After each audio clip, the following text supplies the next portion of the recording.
What if I told you there's one thing you can do today that will forever change how you react when someone insults you, ignores you, interrupts you, or makes you lose your patience? No, it's not a breathing technique. It's not ignoring the other person, and certainly not pretending it doesn't matter. It's something much deeper, so powerful that Roman emperors like Marcus Aurelius use it amidst wars, betrayals, and death to maintain calmness, dignity, and clarity. But before I reveal what it is, I want you to imagine this. You're walking down the street peacefully. Suddenly, someone accidentally bumps into you. They glare at you. They say an insult. What do? Answer honestly. Because if your immediate reaction was anger, frustration, or wanting to respond in kind, then you need to stay with me in this video. Because here, we're going to discover how Stoics train their minds so that absolutely nothing or no one could ever bother them again. And I warn you, when you discover it, you might feel like you've been living with mental blinders on this whole time. Let's break them. Marcus Aurelius, the philosopher emperor, wrote a brutal sentence in his Meditations. If you're hurt by something external, it's not that which disturbs you, but your judgment about it. And you have the power to revoke that judgment right now. Let me repeat it. It's not that which disturbs you, but your judgment about it. And this is where the revolution begins. Because what if you could train yourself to see every offense, every injustice, every uncomfortable moment as just a thought in your mind, not as truth, not as aggression, just for what it is, an interpretation. Seneca put it this way: the soul that remains undisturbed in adversity is invincible. Invincible. Now, this isn't just philosophical poetry. The Stoics practice this every day as mental training. And if you're here, it's because you want to stop suffering from others' words, from their indifference, from their passive-aggressive attacks, from those silent judgmental looks. And today we're going to achieve it. But first, I need to tell you a story. Imagine Marcus Aurelius, year 175. The Roman Empire is in chaos. Wars on the borders, famine, betrayals. His own son Commodus is a threat to stability. And yet every night in his tent, Marcus takes his parchment and calmly writes, "Do not let your mind be a slave to passions." While others screamed, he wrote. While others were carried away by hate, he practiced virtue, not out of weakness, not to avoid conflict, but because he understood that true power isn't in controlling others, but in mastering yourself. Can you imagine what would happen if you applied that today? What if the next time someone yells at you, you simply observe them, like watching a storm from a window, without reacting, without getting angry, just with awareness? That's the freedom the Stoics talked about.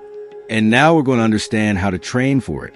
Most of us grew up with the wrong idea, that reacting quickly is a sign of intelligence, that defending yourself immediately shows character, that whoever stays silent loses. But the Stoics saw exactly the opposite. For them, reacting without thinking was like living in slavery. And do you know why? Because it means you don't have control over yourself. That it's enough for someone to say something you don't like, for your inner world to collapse. And that, my friend, is not freedom. That's being an emotional puppet. Marcus Aurelius understood this well. In his Meditations, he repeats over and over, "Do not let what's not under your control. Control your mind." And here comes the key I promised at the beginning. The reason why nothing and no one should ever bother you. Ready? Here it is. Other people's opinions are not facts. They're just external events. And you decide whether to accept them or let them pass. I know it sounds simple, but put it into practice. Not today. Now, think about the last time someone made you feel bad. What hurt you? The word they used? The tone of voice? The face? No. What hurt you was the story you told yourself about it. Maybe you thought, they don't respect me. They don't value me. I'm less. But that's a construction. Yours. Your mind told it to you. And you believed it. The Stoics trained their minds to, at that moment, say something else. Something like, this is just an opinion, not a personal attack, not a threat, just passing wind. Seneca said, "We care more about others' opinions than our own judgment, and that's the greatest madness." Imagine now a world where every time someone throws a judgment at you, you receive it like watching a leaf floating in the air, without grabbing it, without analyzing it. You just see it and let it continue on its way. That's not indifference. That's strength. Because while others waste their energy arguing, you use yours to keep growing. But how do you reach that state? How do you train your mind not to fall into the traps of a wounded ego? With a practice the Stoics used every day, premeditatio malorum. That is, imagining the worst that could happen and accepting that even that doesn't have to disturb you. In Marcus Aurelius's words, everything that happens was already foreseen by nature. Your task is not to avoid it, but to face it with virtue. Now, let me ask you an uncomfortable question. How many times in the last few months have you gotten upset over small things? A bad comment on social media, a criticism at work, a friend who didn't reply to your message? And now answer me this. How much of your life was lost in that anger? Because that's what we're losing. Not just calm. We're losing time. Life. Getting angry over things that don't deserve a second of our attention. Stoicism is the art of filtering, of looking at what happens, and separating what's important from what's irrelevant. And most of what bothers us is irrelevant. When you understand this, everything changes. A wise Stoic sees offense like an actor sees a play. He knows the insult is just a script, that the person saying it acts not from wisdom, but from ignorance, from fear, or from their own internal confusion. Seneca explained it with this phrase: "It's not brave who doesn't feel fear, but who conquers it. Likewise, it's not wise who never gets irritated, but who, feeling it, doesn't get carried away by it." Do you see the difference? It's not about being stone-like. It's about having control, internal control, the only one that truly matters. Think about it this way. If you get upset, the other person wins. If you react as they expect, they dominate you. Even if you don't say it, you've given them control over your emotional state. That, for a Stoic, is unacceptable. And not because we should be above others, but simply because no one deserves that power over us. No one. Marcus Aurelius understood this clearly when he wrote, "When you're offended by another's rudeness, immediately turn inward and examine if you also fall into that fault, because we all have flaws." That is, every time someone bothers us, we have two paths. The first, the usual one, to react, get angry, respond with rage. The second, the Stoic way, to observe, reflect, and respond with virtue. And note, responding with virtue doesn't mean staying silent and accepting everything. It means choosing your response from reason, not emotion. That's real power. But there's something deeper here, something not everyone wants to accept. And it's this: the person who hurts you the most is your best teacher. Yes, just as you hear it, because that person is revealing something you haven't yet worked on in yourself. If their judgment offends you, it's because deep down you still judge yourself. If their disdain bothers you, it's because you still seek approval. There's the key. Every annoyance is a mirror, and the Stoics knew how to look at themselves in it without fear. Now I want you to remember a situation that hurt you, a recent argument, a comment you still carry like a thorn. Got it? Good. Now ask yourself, what belief of mine did that touch? Why did it affect me? And you'll see that behind every pain, there's an idea about yourself that you haven't yet questioned. When you question it, you free yourself. And when you free yourself, no offense can shake you, because you understand that the world isn't here to please you, and that your serenity doesn't depend on what happens outside, but on how you interpret what happens. Seneca said, "There's no favorable wind for those who don't know where they're going." And you? Do you know where your mind goes when someone hurts you? If you let it go out of habit, it will fall into drama, complaint, automatic reaction. But if you guide it, if you train it like the Stoics did, then every offense becomes an opportunity for growth. Every annoyance, a test to overcome. And with time, you'll achieve what many dream of, but few accomplish. A calm so solid that neither criticism nor mockery nor rejection can move it.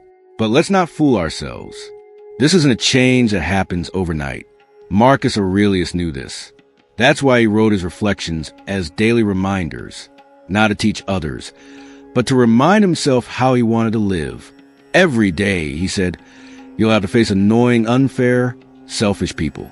You already know this, so don't be surprised. Don't become bitter. Prepare yourself. That's what he did every morning. He mentally prepared himself for the real world. He didn't expect it to be fair. He just prepared to respond with fairness. That's something you can start doing too, from tomorrow, or better yet, from today.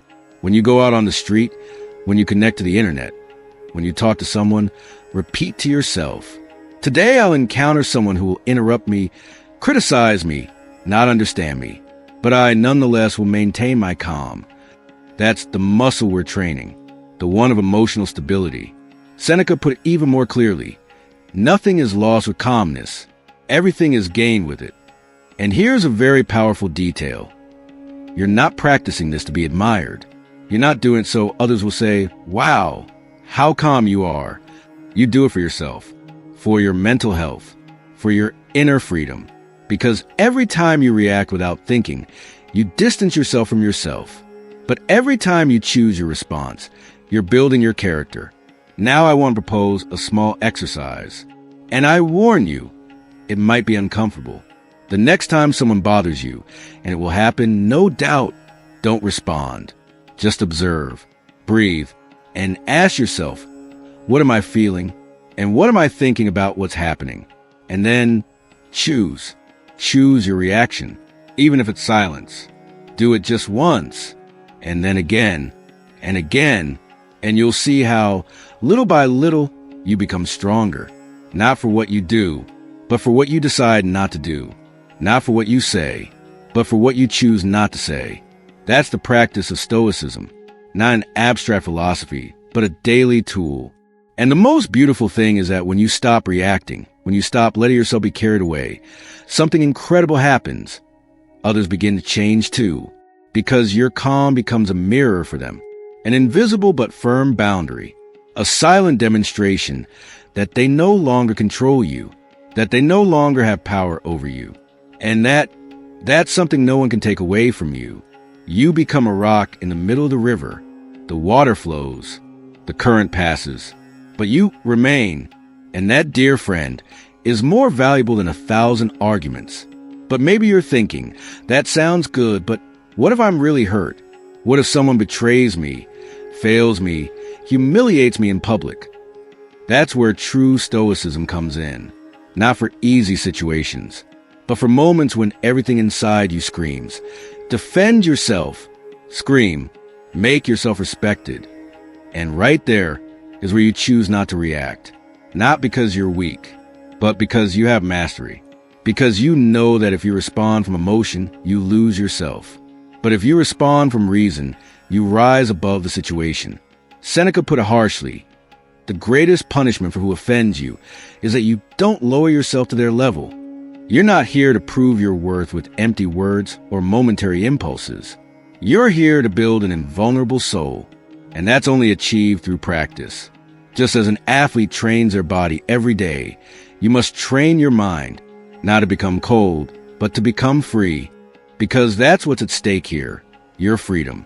Do you want to depend on what others say, think, or opine about you? Or do you want to be the master of your internal state, no matter what happens outside? That's the Stoic challenge. And if you accept it, I promise you something. There will come a moment when someone says something hurtful to you, and you'll simply smile inside, not out of arrogance, but because you'll know that it no longer affects you. That wound that once hurt is now just a closed scar, and that smile will be your silent victory. Marcus Aurelius expressed it better than anyone. The best way to defend yourself is not to resemble the one who has harmed you. What an elegant way to live, don't you think? No revenge, no scandal, no shouting louder. Just keep being you, steadfast, serene, unbreakable. That's Stoicism in its purest form. And that's the goal of this video. For you to discover that you too can get there. That anger isn't inevitable. That reaction isn't your only option. That there's another path. More difficult, yes, but infinitely more powerful. And the best part is that you can start today. You don't have to wait to be at peace to practice peace. You don't have to wait to be respected to be worthy, because dignity comes from within you. It's your decision, every time. So when someone wants to provoke you, humiliate you, hurt you, breathe. Remember these words and choose. That choice is your weapon. And in that choice, no one can touch you. Let's take this one step further, because maybe now you understand it. But there's a voice inside saying, what if I'm wrong? What if I'm too calm and they walk all over me? What if they think I'm weak for not responding? And that voice is the ego, the great enemy of Stoicism. That voice that seeks approval, that fears judgment, that needs to be right. But let me tell you something Marcus Aurelius wrote in silence, without knowing we'd read it centuries later. We care more about what others think than what we think of ourselves. And with that, he said it all. Every time you respond to prove something, you're not doing it for justice. You're doing it out of insecurity. Every time you feel the need to defend yourself at all costs, it's because there's a part of you that still doesn't feel enough. And that part deserves compassion, but not power. You're not here to win arguments. You're here to gain inner peace. You're not in this life to accumulate reasons, but to cultivate wisdom. And wisdom, dear friend, sometimes resembles letting go. Letting go of having the last word. Letting go of the impulse to react. Letting go of the temporary pleasure of humiliating the one who hurt you. Because true pleasure is looking back days later and saying, I didn't react. I chose. I remained at peace. That's what the wise do. And if you think that has no impact, you're wrong. When you decide not to return the offense, you're breaking a chain of hate that would otherwise remain alive. You're saying, the cycle ends here. It doesn't continue through me. And that transforms the world, even in silence. It's like letting a drop of water fall on a rock. It makes no noise. It doesn't impress. But over time, it transforms. You are that drop. And every time you choose calmness, you're polishing your character. You're becoming unbreakable. And now we arrive at the deepest part of all this. What if the people who bother you are actually a gift? I know it sounds strange, but hear me out. Every person who irritates you, who confronts you, who brings out the worst in you, is precisely showing where you're still not free. They're revealing your blind spots. And if you have the humility to observe instead of reacting, then you'll grow. Then, that person won't be an enemy. They'll be a teacher. Yes, an uncomfortable teacher, but a teacher nonetheless. And the Stoics knew that there's no better teacher than adversity. Seneca put it this way, fire tests gold, as adversity tests the wise. And you're being tested, right now, with every word you hear and every memory that touches you. What will you do with that? Because this video isn't designed to please you. It's designed to transform you. And transformation isn't always comfortable. But if you've made it this far, it's because a part of you is already awakening. A part that says, I want to stop suffering over trivialities. I want to stop reacting like an automaton. I want to live with serenity, with clarity, with inner strength. And to that part, let me say something. Welcome. You've just begun the path of the strong. This is an easy road. In fact, many times you'll fail. You'll react. You'll say things you regret. But each of those times will be part of the training. Because just as the body strengthens by lifting weights, the mind strengthens by returning again and again to virtue, even after falling.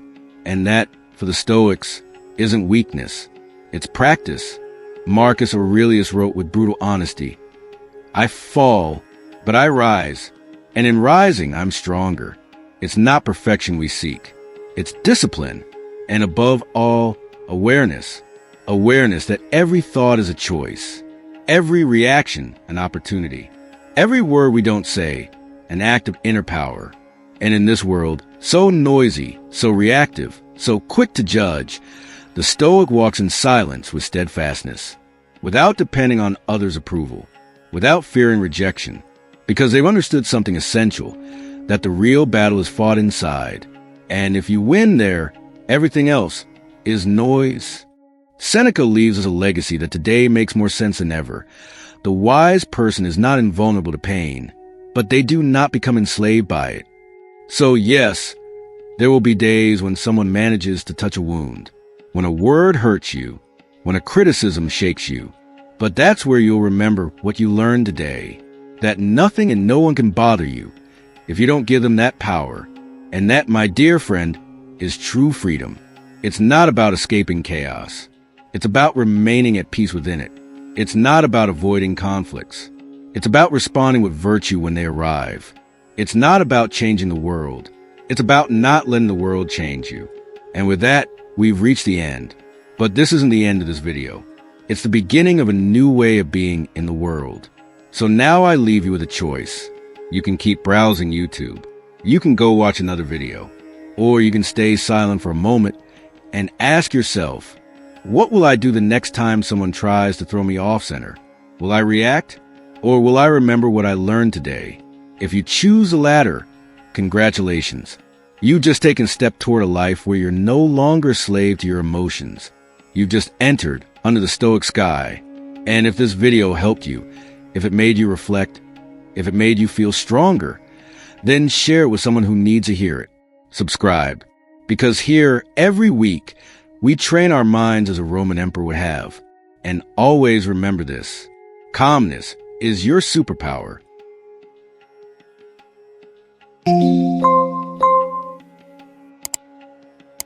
Remember, practicing Stoicism is a daily journey toward inner peace and resilience. If this video has inspired you to reflect or helped you see things from a different perspective, I'd love to read your thoughts in the comments. Which idea resonated with you the most? How do you apply Stoic discipline in your life? Don't forget to subscribe and turn on notifications so you don't miss any content. Together, we will continue exploring the wisdom of the great Stoics and discovering how to apply it to our modern lives. Thank you for being part of this community. See you in the next video. Keep cultivating strength with every step and share your journey with us.